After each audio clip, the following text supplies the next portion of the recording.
Hello students, आज हम अपना हिंदी व्याकरण का क्लास 2 का लेसन नंबर 7 पढ़ेंगे, जिसका नाम है प्यारे बच्चों कारक मीन्स केस। तो आइए प्यारे बच्चों शुरू करते हैं। परिभाषा, कारक की परिभाषा। जो शब्द संज्ञा अथवा सर्वनाम का क्रिया के साथ संबंध प्रकट करते हैं वे कारक कहलाते हैं। अर्थात जो शब्द संज्ञा और सर्वनाम का क्रिया के साथ संबंध प्रकट करते हैं उन्हें क्या कहते हैं प्यारे बच्चों? कारक। नीचे चित्रों को देखिए और इनके नीचे दिए गए वाक्यों को पढ़िए।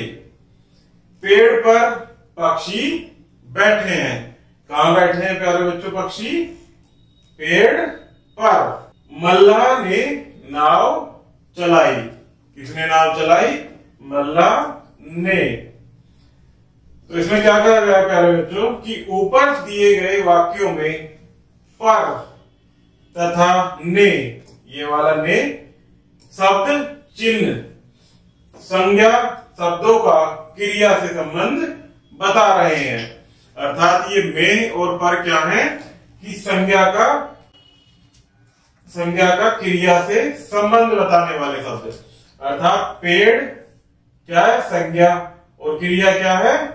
बैठे हैं। इसके बीच में पेड़ और बैठे के कहां पर बैठे हैं? पेड़ पर। तो पेड़ और बैठने जो क्रिया है इन दोनों के बीच में क्या बता रहा है प्यारे बच्चों? ये पर शब्द इसका संबंध बता रहा है कि क्या कर रहे हैं पेड़ पर क्या कर रहे हैं प्यारे बच्चों? बैठे हैं। कहां बैठे हैं? पेड़ पर। इसी प्रकार से मल्लाह ने नाव चलाई। तो मल्लाह संज्ञा हो गई और ये क्या है? चलाई क्रिया। किसने चलाई? मल्लाह ने चलाई। तो ये क्या है प्यारे बच्चों? ने शब्द संज्ञा और क्रिया का संबंध बता रहा है। तो बिना संज्ञा पेड़ व पक्षी, मल्लाह व नाव का आपसी संबंध स्पष्ट नहीं होता। अतः ये शब्द चिन्ह कारक होते हैं। अर्थात में पर क्या है प्यारे बच्चों? ये कारक होते हैं। विभक्ति कारक चिन्हों को परसर्ग या विभक्ति कहा जाता है। अर्थात विभक्ति किसे कहते हैं प्यारे बच्चों? कारक चिन्हों या परसर्ग या विभक्ति कहा जाता है। किन्हें? कारक चिन्हों को। कारक तथा विभक्तियों के प्रकार। हिंदी में 8 प्रकार के कारक होते हैं। कितने होते हैं प्यारे बच्चों? हिंदी में 8 प्रकार के कारक होते हैं। पहला होता है आपका कर्ता कारक, दूसरा कर्म कारक, तीसरा होता है करण कारक और चौथा संप्रदान कारक, पांचवा होता है आपका प्यारे बच्चों अपादान कारक, नेक्स्ट संबंध कारक और सातवां होता है अधिकरण कारक।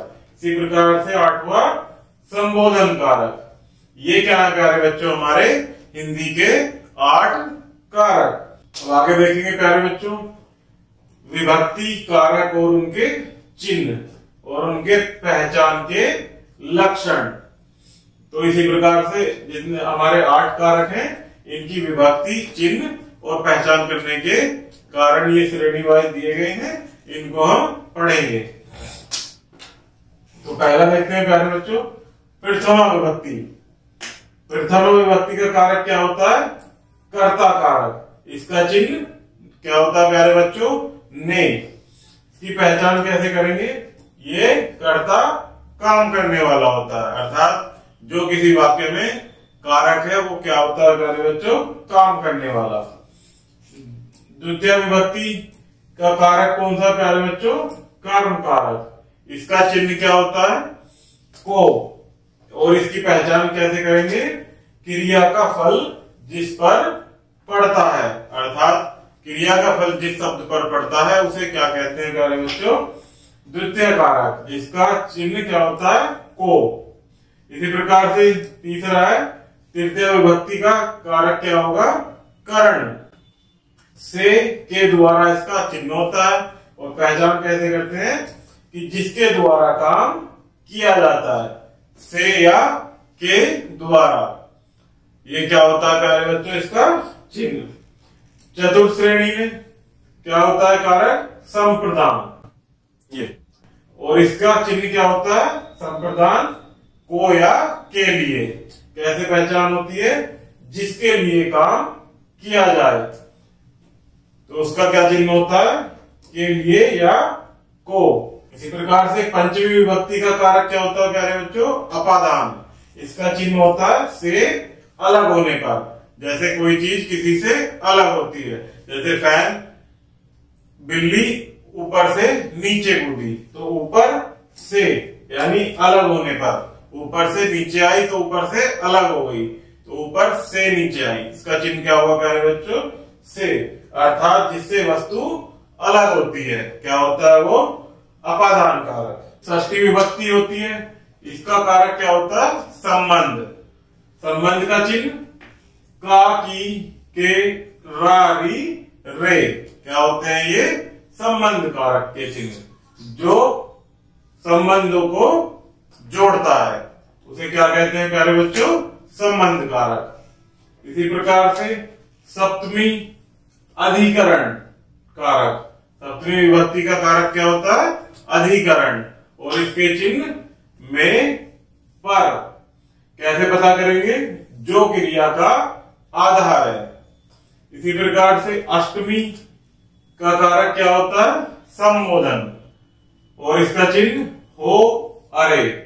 जैसे हम कोई दुख या खुशी प्रकट करते हैं, हे अरे ये क्या होगा?